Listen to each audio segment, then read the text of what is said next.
नमस्कार मित्रांनो.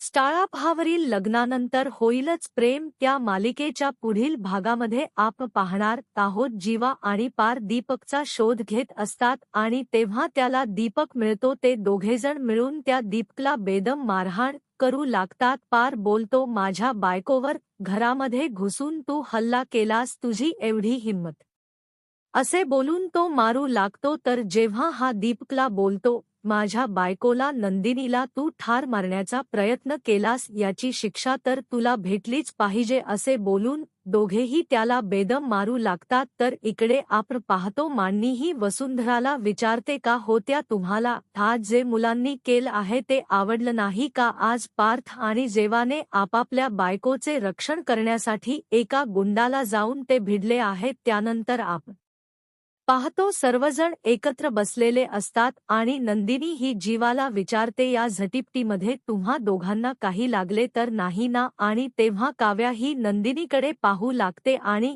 नंदिनी पुढे बोलते, आज माझ्यासोबत माझी बहीण आणि माझा नवरा दोघेही आहेत, मला आणखीन काही नकोय. आणि तेव्हा काव्या मात्र आबाखून नंदिनीकडे पाहू लागते. तर पार्थ हा मनोमन खूप आनंदित झालेला असतो. आता पुढील येणाऱ्या भागामध्ये जीवा, नंदिनी त्याचबरोबर पार्थ आणि काव्या यांच्यामध्ये प्रेम कसे वाढीस लागणार हे पाहणं अतिशय रंजक ठरणार आहे. लग्नानंतर होईलच प्रेम या मालिकेच्या सर्व अपडेट्स पाहण्यासाठी आपल्या चॅनलला सबस्क्राईब करा आणि व्हिडिओ आवडला असेल तर लाईक आणि शेअर करायला विसरू नका. धन्यवाद.